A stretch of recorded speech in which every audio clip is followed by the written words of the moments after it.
EFM paper है अपना ग्रामीण विकास एवं सहकारिता, रूरल डेवलपमेंट एंड कॉपरेशन। इसमें आज पढ़ रहे हैं हम चैप्टर नंबर 27, राज्य एवं सहकारिता, स्टेट एंड कॉपरेशन। भारत में सहकारी आंदोलन सरकारी नीति के रूप में प्रारंभ हुआ। यह आंदोलन शोषण के विरुद्ध प्रारंभ किया गया। शोषित वर्ग में आत्मविश्वास का नितांत अभाव था और वह कुछ नहीं कर सकता था। प्रारंभिक वर्षों में इस आंदोलन में सरकार का विशेष योगदान नहीं रहा, इससे उसकी प्रगति बहुत ही धीमी रही। इसके बाद यह अनुभव किया जाने लगा कि राज्य की सहायता के बिना यह आंदोलन विकसित नहीं हो पाएगा। अतः सरकार ने इस आंदोलन को पूरा समर्थन और संरक्षण दिया। सहकारिता को प्रारंभ करने का जो श्रेय है वो सरकार को ही है और सरकार की सहायता के बिना इसकी सफलता बहुत ही मुश्किल है। सन 1904 में सरकार ने सहकारी समितियों से संबंधित अधिनियम पारित करके सहकारी आंदोलन को वित्तीय व नैतिक समर्थन प्रदान किया। यदि हम देखें सहकारी विभाग के क्या क्या कार्य हैं, तो हम सहकारी विभाग के कार्य पढ़ने से पहले बताएंगे कि राज्य एवं केंद्र सरकार दोनों ही इस बात से सहमत हैं कि सहकारी आंदोलन के विकास से ही आर्थिक नियोजन को सफल बनाया जा सकता है। अखिल भारतीय ग्रामीण साख सर्वेक्षण समिति की सिफारिशों को यदि स्वीकार करने के बाद राज्य सहायता में पर्याप्त मात्रा में वृद्धि हुई है तथा राज्य और सहकारी आंदोलन के संबंधों में महत्वपूर्ण परिवर्तन आया है। मार्गरेट डिग्बी ने इस संबंध में कहा है कि भारत में सहकारी आंदोलन की विशेषता यह है कि यहाँ राज्य की भागीदारी की विचारधारा को अपनाया गया है, जिसके अंतर्गत राज्य वित्तीय निवेश करता है तथा प्रबंधकीय निर्देशन भी देता है। नेक्स्ट इसमें सहकारी विभाग के कार्य। सहकारी अधिनियम में सहकारी विभाग को अनेक अधिकार और शक्तियां प्रदान की गई हैं। इसके आधार पर सहकारी विभाग को अनेक कार्य करने पड़ते हैं। सहकारी विभाग के कार्यों को दो भागों में बांटा जा सकता है। फर्स्ट है वैधानिक कार्य, स्टैट्यूटरी फंक्शंस, और दूसरा है विकास एवं प्रवर्तन कार्य, डेवलपमेंट एंड प्रमोशनल फंक्शन।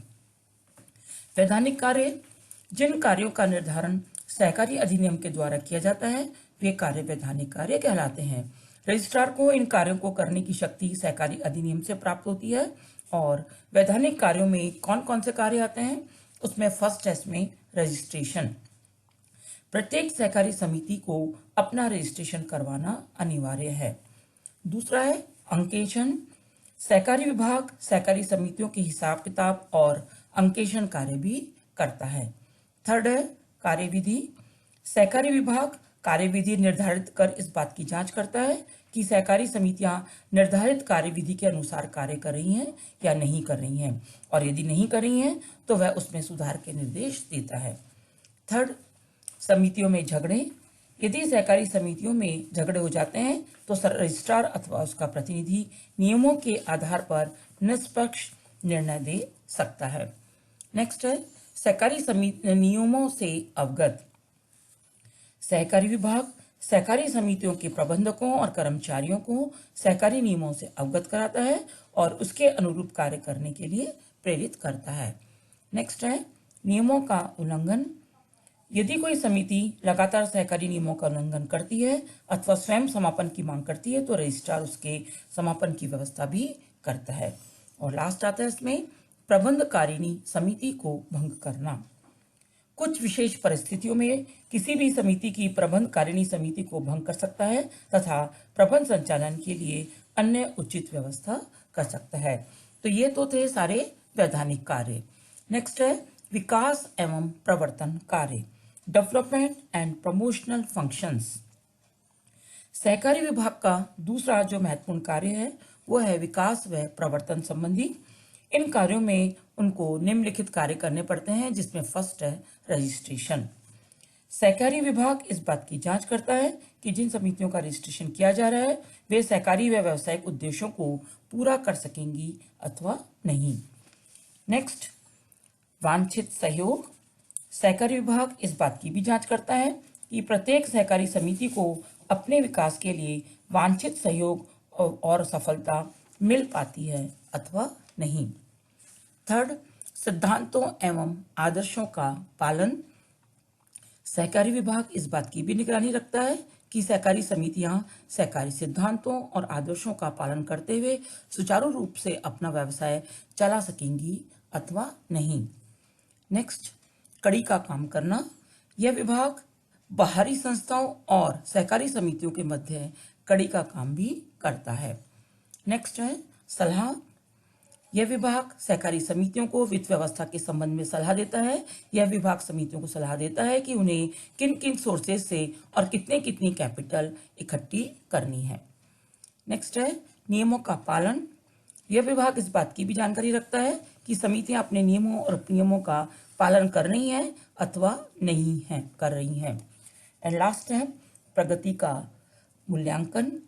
यह विभाग सहकारी आंदोलन की प्रगति का मूल्यांकन करके सरकार को आवश्यक सलाह देता है ताकि इसकी प्रगति में आने वाली बाधाओं को दूर किया जा सके। सहकारी आंदोलन की प्रगति के आंकड़े इकट्ठे करना, उन्हें प्रकाशित करना, सहकारी शिक्षा, प्रशिक्षण एवं प्रचार की व्यवस्था करना भी इस विभाग की जिम्मेदारी है। तो इन कार्यों के संबंध में सहकारी प्रशासन समिति ने कहा है कि सहकारी विभाग की प्रवर्तन तथा विकास संबंधी भूमिका इस प्रकार सहकारिताओं के सहकारी तथा वित्तीय सलाहकार के रूप में है और बाहरी संस्थाओं जिनमें सरकार के अन्य विभाग भी सम्मिलित हैं और सहकारिता के मध्य संपर्क संस्था के रूप में भी कार्य करती है। तो ये थे सारे सहकारी विभाग के कार्य। नेक्स्ट इसमें राज्य सहायता के विभिन्न रूप, various types of state help. सहकारी आंदोलन के विकास में राज्य को अनेक प्रकार से सहायता भी प्राप्त हो सकती है और कैसे कैसे सहायता प्राप्त हो सकती है उसे हम नीचे लिखे जितने भी ये पॉइंट्स है सामने उनके माध्यम से हम पढ़ेंगे।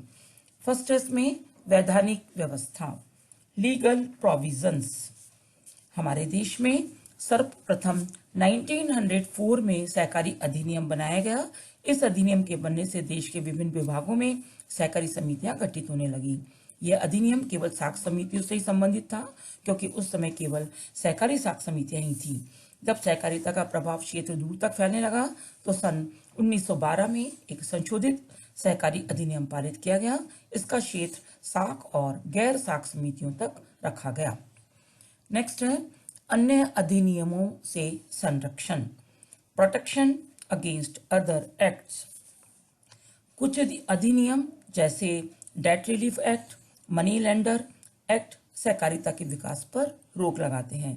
अतः सहकारिता को इस प्रकार की रोक से संरक्षण प्रदान करनी चाहिए।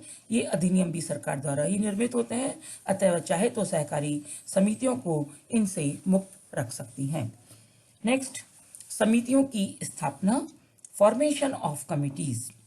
हमारे देश में सरकार ने समय समय पर अनेक अध्ययन दल और समितियां स्थापित की हैं और इन समितियों द्वारा बताई गई सिफारिशों पर अमल भी किया है।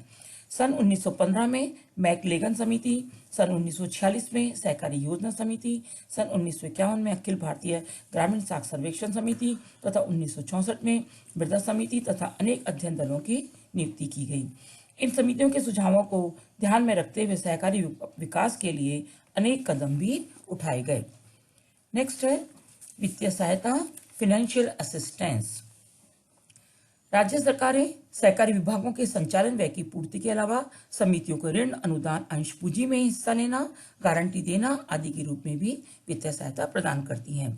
राज्य सरकारें सहकारी समितियों को जो वित्तीय सहायता प्रदान करती हैं वो उसके अनेक रूप हो सकते हैं, जिसमें पहला है राज्य की भागीदारी, गवर्नमेंट पार्टनरशिप। मेहता समिति की सिफारिशों के आधार पर राज्य की हिस्सेदारी के सिद्धांत का विस्तार किया गया और शीर्ष बैंक व केंद्रीय सहकारी बैंकों में हिस्सेदारी को स्वीकार किया गया। राज्य सरकारों को सहकारी समितियों के अंश खरीदने के लिए राष्ट्रीय कृषि दीर्घकालीन कोष से धन प्राप्त होता है और समितियों की अंश पूंजी में सरकारी योगदान बढ़ता जा रहा है। नेक्स्ट है समितियों को ऋण, लोन टू सोसाइटीज।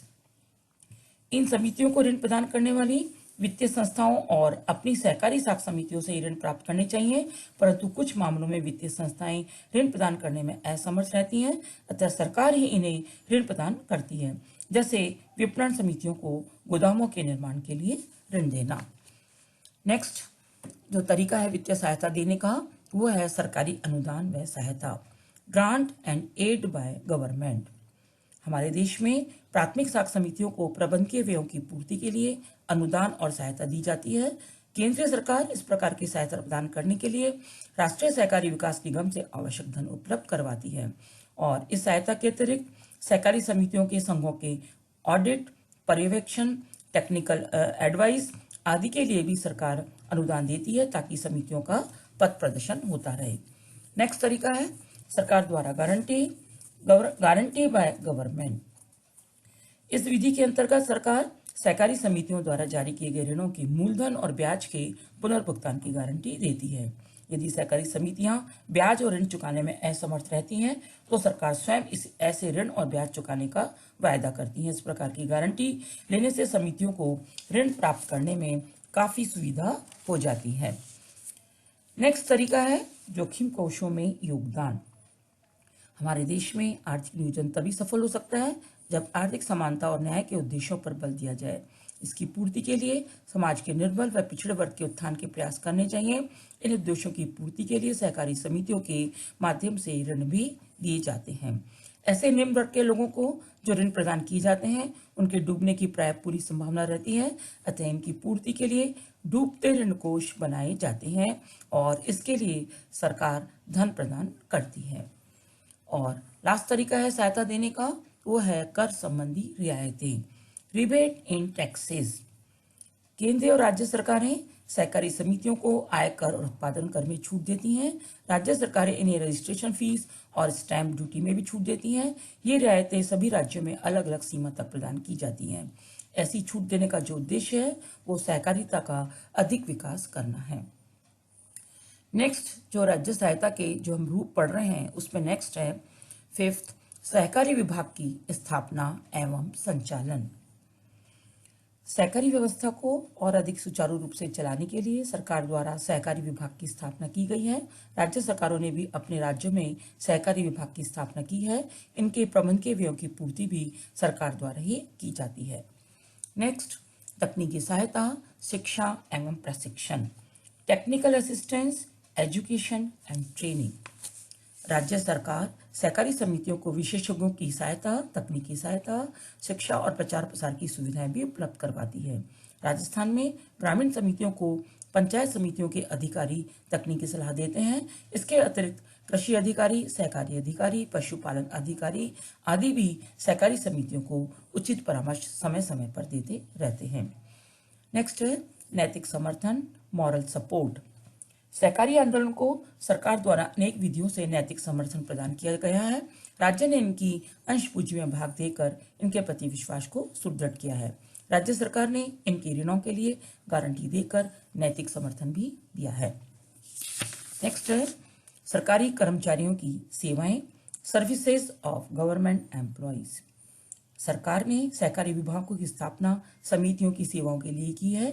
इन विभागों के अधिकारी सहकारी समितियों को निःशुल्क सेवा प्रदान करते हैं, जबकि इनका पूरा व्यय सरकार उठाती है। यह विभाग समितियों के अंकेक्षण, निरीक्षण और पर्यवेक्षण की समुचित व्यवस्था करता है। और लास्ट टेस्ट में आर्थिक सुदृढ़ता, इकोनॉमिक साउंडनेस। सुदृढ़ीकरण कार्यक्रम के अंतर्गत आर्थिक दृष्टि से निर्बल और कमजोर दो या दो से अधिक समितियों को मिलाकर एक सुदृढ़ इकाई बनाने की व्यवस्था भी की गई है, जिससे कमजोर इकाइयों में आत्मविश्वास जागृत हो और सबल इकाइयां बन सकें। भविष्य में भी सुदृढ़ीकरण कार्यक्रम को जारी रखा जाएगा। तो राज्य सहायता के विभिन्न रूपों का अध्ययन करने के बाद हम निष्कर्ष पर पहुंचते हैं कि राज्य सहायता व संरक्षण सहकारी विकास का आधार रहा है। यदि आज भी राज्य का संरक्षण सहकारी आंदोलन पर से हटा दिया जाता है तो इनका अस्तित्व नष्ट होते हमें देर नहीं लगेगी।